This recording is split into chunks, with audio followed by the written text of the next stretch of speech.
Today, we're diving into one of the most dynamic and honestly revolutionary ideas in all of biology. We're talking about the secret nomads of our genome, the story of jumping genes. So let's just start with this wild idea. What if your DNA, the very blueprint of you, wasn't some static, unchanging book? What if parts of it, sentences, paragraphs, could literally just get up, cut themselves out, and paste themselves somewhere new? Well, this isn't science fiction. It's a fundamental process happening inside your cells right now. And the sheer scale of this is mind-blowing. Look at this number.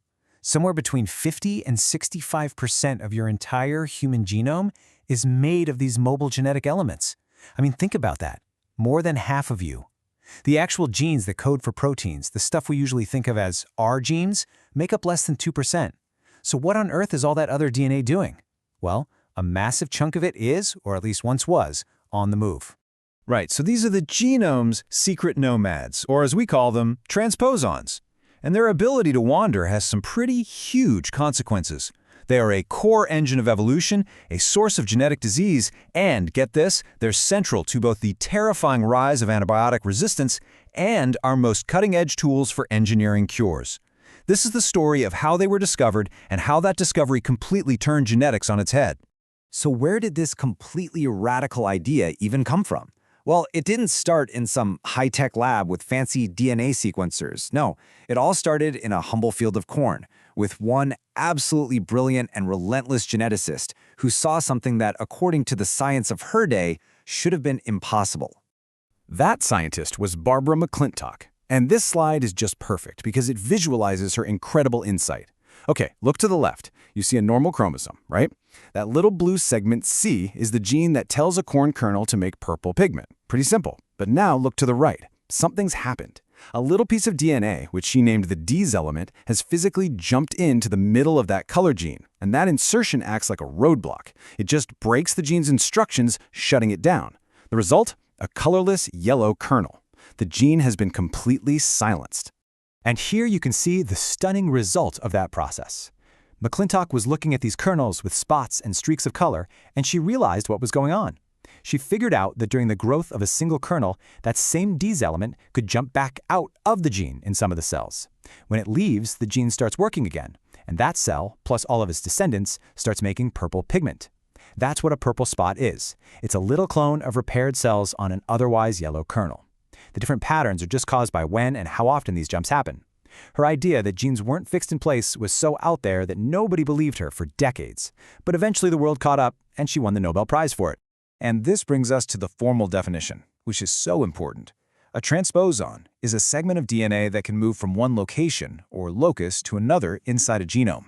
They are, quite literally, mobile genetic elements.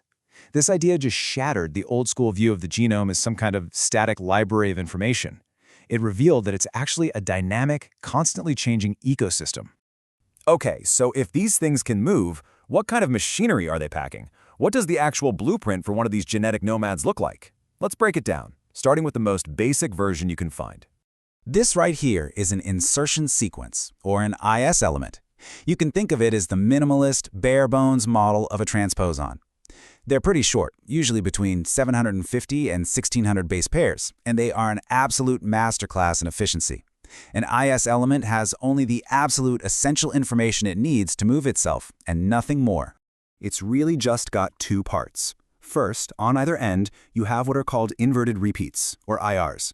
These are short DNA sequences, about 15 to 25 letters long, that are basically mirror images of each other. Think of them as genetic bookends. They're the signals that say, start here and end here. And then, squeezed in between those repeats is the second part, the transposase gene. This is the engine. This gene produces the one and only tool the transposon needs, an enzyme called transposase. Its whole job is to find those inverted repeats, grab onto them, cut the entire IS element out of the DNA, and then find a new home to paste it into. That's it, the landing signals and the engine. Now, to really get what a transposon is, it's super helpful to know what it isn't. For example, they're not like plasmids. Plasmids are those little circular bits of DNA that can replicate all on their own. Transposons can't do that. They're completely dependent on being part of a larger chromosome or plasmid. And while they do integrate into DNA, like some viruses called lysogenic prophages, they aren't viruses. They don't have any of the genes needed to build a viral particle and escape the cell.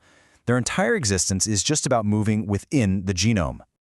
All right, so we know the parts. Now let's get to the action. How does a transposon actually pull off this incredible act of genetic acrobatics? It's not random. It's a very precise, step-by-step procedure, almost like a molecular ballet.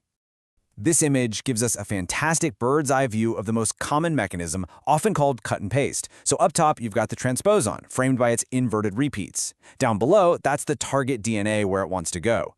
The transposase enzyme comes in, makes some very specific cuts, and boom, the transposon gets slotted in. But look closely. You see those little single-stranded gaps on either side? That's not a mistake.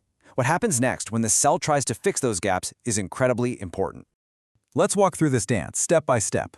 1. The transposase enzyme finds a new place to land on the host DNA. 2. And this is the genius part, it makes staggered cuts. It doesn't just slice straight across the double helix. It cuts one strand, then moves a few bases down and cuts the other strand, creating these sticky, single-stranded overhangs. 3. The transposon gets stitched or ligated into that opening.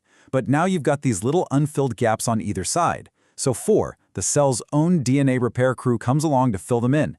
And in doing so, it automatically creates a short, 5 to 9 base pair duplication of the original target sequence. These are called flanking direct repeats, and they become a permanent genetic scar, a signature that says, a transposon was here. Okay, so it turns out not all transposons stick to that simple cut-and-paste script. There are a few different strategies. First up are composite transposons. These guys basically hijack two simple IS elements and use them as bookends for other genes, very often genes for antibiotic resistance. The whole unit then moves together using that same cut-and-paste method. Second, you've got replicative transposons. These use a clever copy-and-paste method. The original transposon stays put, but a brand new copy is created and pasted somewhere else, so their numbers can grow in the genome. And finally, and this is where it gets really concerning, you have conjugative transposons. These can actually cut themselves out, form a little circle, and transfer themselves to a totally different bacterial cell, even a different species, spreading things like antibiotic resistance like wildfire. They're a huge reason we have superbugs. So you can see how this ability to move DNA around is an incredibly powerful force. It's truly a double-edged sword. On one side, it's an agent of chaos and mutation, but on the other, it's a source of genetic creativity and an amazing tool for scientists. Let's start with the chaos. This image is basically McClintock's corn, but in a human cell and with much higher stakes. What you're seeing here is a transposon that has jumped right into the middle of the APC gene. Now, the APC gene is a critical tumor suppressor. It helps prevent cancer. When the transposon lands there, it scrambles the gene's code, and the cell can no longer make a working APC protein. The loss of that protein is a major step toward developing certain types of cancer. This is a perfect example of a transposon causing a devastating mutation just by landing in the wrong spot. And their disruptive power is massive. They cause mutations when they jump into genes. They can trigger huge deletions and rearrangements of our chromosomes. But their most dangerous role today is definitely in antibiotic resistance. Transposons act like little collectors. They can jump from one plasmid to another inside a bacterium, picking up resistance genes along the way. They can assemble a whole collection of genes for resistance to different antibiotics, all onto a single R plasmid, or resistance plasmid. This creates a nightmare scenario, a super plasmid that makes bacteria resistant to multiple drugs at once. And by jumping between plasmids and the main chromosome, they make sure this multi-drug resistance spreads fast. Okay, so it sounds pretty bad, right? An engine of chaos and disease. But here's the big question. What if we could grab the steering wheel? What if we could take this natural system for cutting and pasting DNA and actually put it to work for us? Can this molecular chaos be controlled, and can we harness it for good? And the answer is a huge, resounding yes. This is where science gets really, really clever. Researchers have essentially hacked the transposon system. Look at panel B here. They take a natural transposon and they replace its own engine, the transposase gene, with a custom gene of interest. Maybe it's a healthy copy of a gene that's broken in a patient with a genetic disease. Then, in a separate step, they add the transposase enzyme. The enzyme sees the inverted repeats on the custom-made package, cuts out the therapeutic gene, and pastes it right into the genome of the target cell. We've turned a jumping gene into a high-precision molecular delivery drone. And the applications of this are just incredible. For gene therapy, we can use them to deliver healthy genes to treat diseases. In the lab, we use them for something called insertional mutagenesis.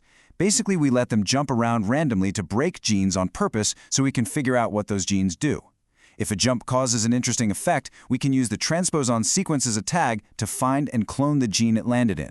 We can even arm them with genetic on switches to activate nearby genes or off switches to shut them down, letting us map out the entire complex control network of a cell.